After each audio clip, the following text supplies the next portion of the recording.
Welcome to another episode of Riding and Wrenching, the biggest little YouTube channel on the entire interwebs.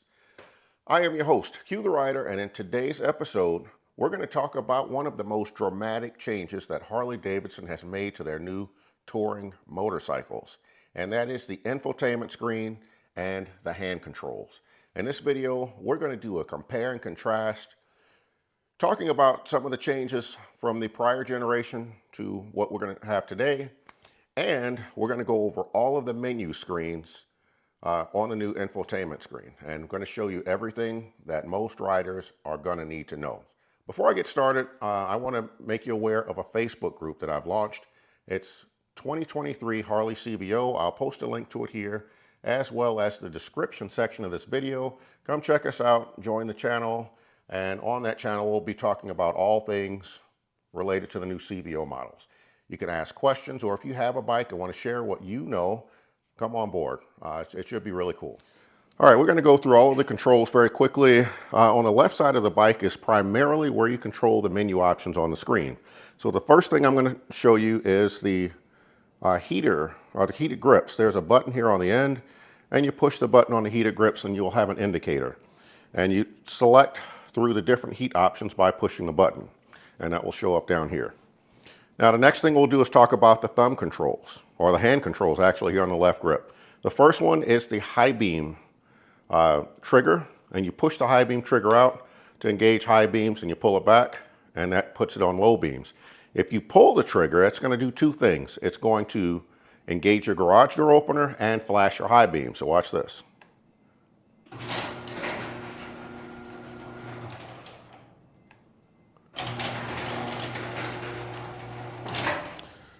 I neglected to show you the high beam indicator that's here on the touchscreen. So there it is right there, and now it's gone. So the next group of buttons we'll talk about are on the top. You have your circle of arrows and traction control that are on the left. I'm sorry, this is the right rocker switch. Hitting the circle of arrows will change the display options here on this side of the screen. You can switch between your different trip meters, or you can have nothing displayed at all. And traction control, there's an icon here at the bottom that indicates whether traction control is on or off. The left rocker switch is for your cruise control. You hit the button in the middle and your cruise control is on. There's your indicator, and you can go up or down in speed with the rocker switch here.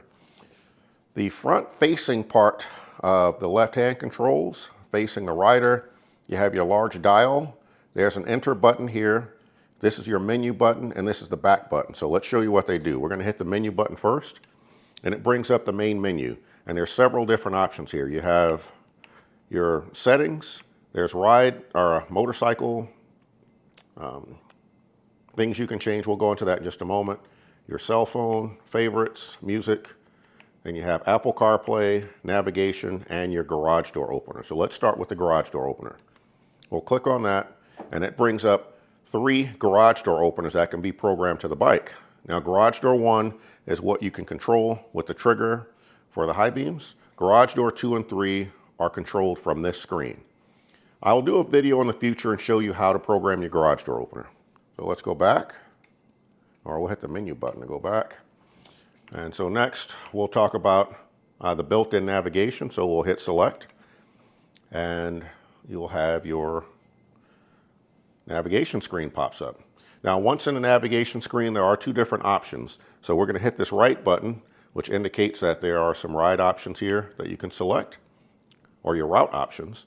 So if we hit the left arrow, we'll get our points of interest. We hit the top arrow, recent destinations. The bottom arrow is favorites, like home or work or something like that. And then rides, I believe that's where you can download rides from the Harley app, and we'll go over all of that in a future video. Now let's go back. Now there's also some settings if you hit the right arrow, and then here it tells you what each option does for you. So if I go left, I can choose weather. Top, I can record my ride. Bottom, navigation settings, and to the right, I can turn off the navigation sound off and on by hitting the enter button. So we'll go back, and then we're going to go back to the main menu. All right, so that's navigation. I don't have my phone connected, otherwise I could show you CarPlay, and that'll show up in a different screen mode. And also, if you don't select anything soon, this screen will only stay up for a few seconds. So now let's go ahead and select the music. And these are the different audio input options you have. So we can do AM radio, USB, FM radio. We can have Apple CarPlay and Bluetooth. I believe that blank spot is where Android Auto would have been, but they are not available, or it's not available on motorcycles any longer. So we'll go back to our main menu. I don't have any favorites selected, otherwise this is where they would show up. Maybe I'll add some soon. And our phone options, let's go through those. You can add your phone here. Again, this is where any information regarding the phone would be here. You can add a phone, obviously. Let's go back to the main menu. And now we'll look at some of the motorcycle options that are available here. You can turn your fog lights on and off. The cool flow fan, which I believe is attached to the radiator. That's this option here. I leave it in auto. This is a very neat option here where you can lock and unlock your saddlebags from the screen. So that's unlock, and then I can click over here and lock. And it's also controlled by touchscreen as well. I can turn the infotainment screen on or off. Not sure why I would do that. So let's go back.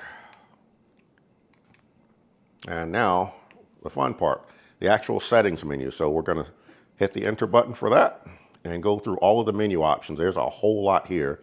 So we'll go through this pretty quickly. The first one, the device manager. So we're going to select that. And this is where we can add Bluetooth devices. I have two added. I have my cell phone and the included Sena headset. Now let's go back. The next option is for sound. We have different sound options here. One, audio routing. I can route the music either through the speakers of the headset, and same thing from the prompts, speakers of the headset. And that's similar to what was available with the Boom GTS. Let's go back. Volume settings. I can control the volume for the speakers here as well as the prompts. And that's also controllable on this side, and we'll talk about that in just a moment.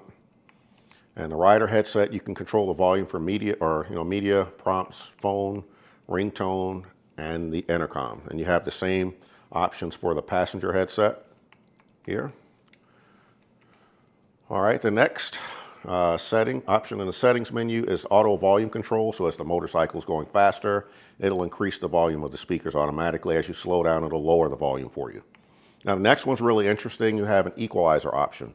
There are several different presets that are here.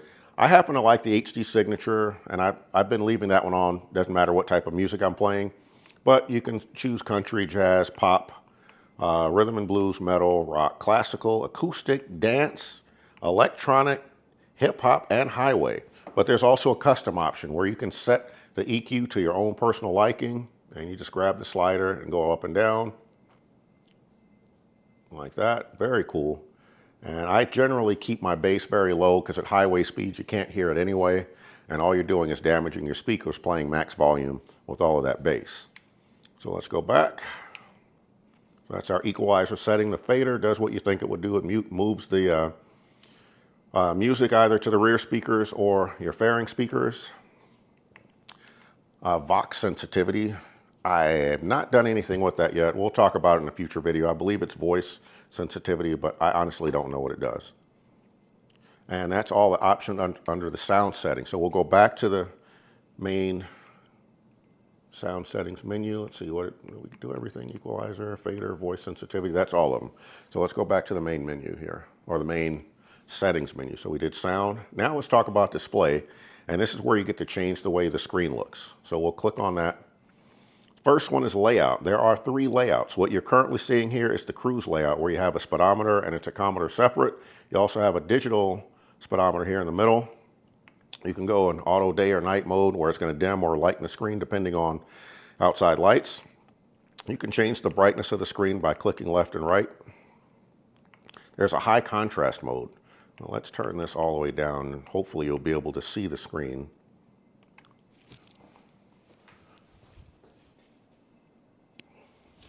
Yeah, so this is high contrast mode. I don't know how well this is going to show up in the video. It looks pretty sharp here, but I don't like it. I prefer the dark mode, so we're going to switch that back.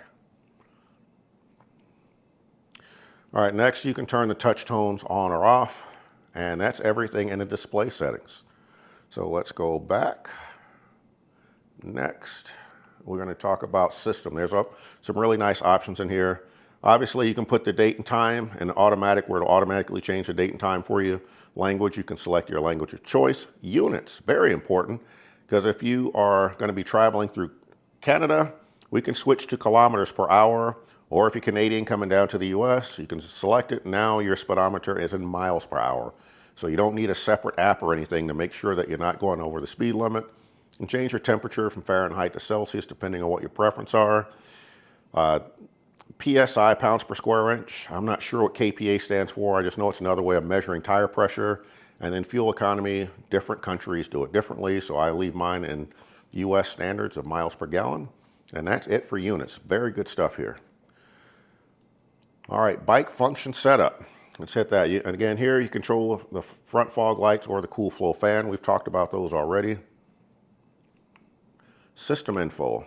Lots of good stuff here. The first three are just a bunch of legal stuff. The key thing I want to show you is changing the security pin. This is how you change the pin. It's really simple. I can make my pin 4, 5, 6, 7, 8, 9. Bam. That simple. And factory reset will reset everything to the factory settings, obviously. All right, what's next here? System.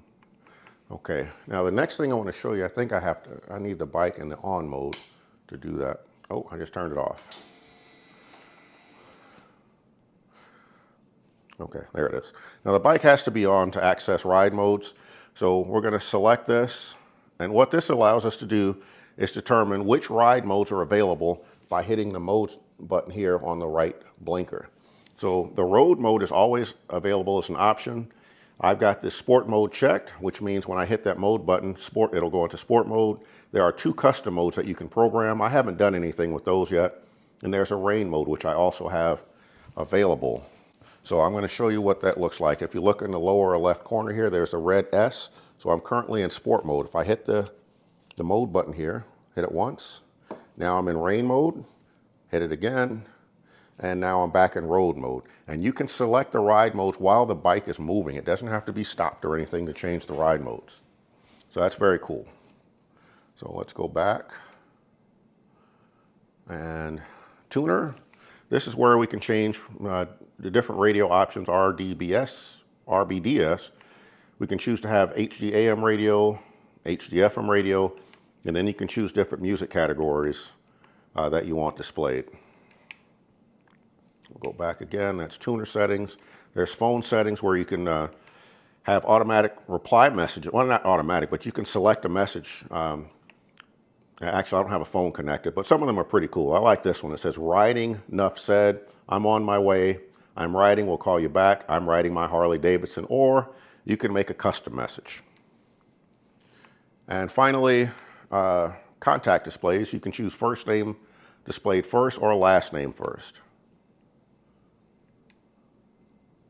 And also Wi-Fi, you can connect the bike to Wi-Fi.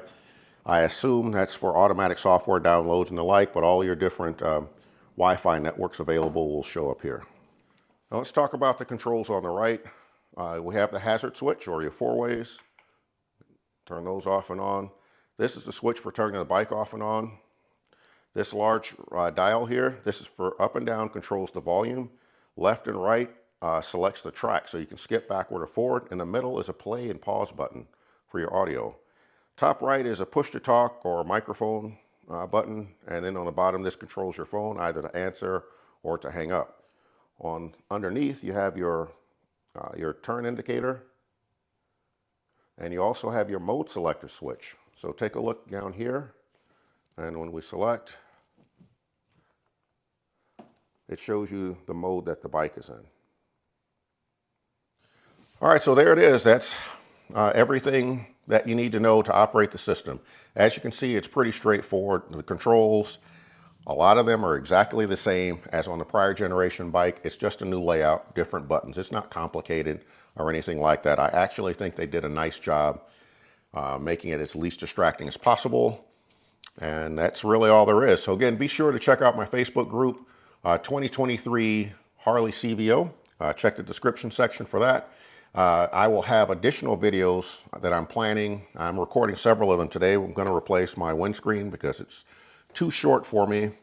As you can see, I've added my phone holder and my cup holder already. These came off of the prior bike. These are Cyril 3D cup and phone holders, and as you can see, they fit. And I've got some other upgrades and options that I'm going to do with the bike in future videos. So stay tuned, subscribe to the channel, hit the like button. This is Q. I'm riding, I'm wrenching, and I am out.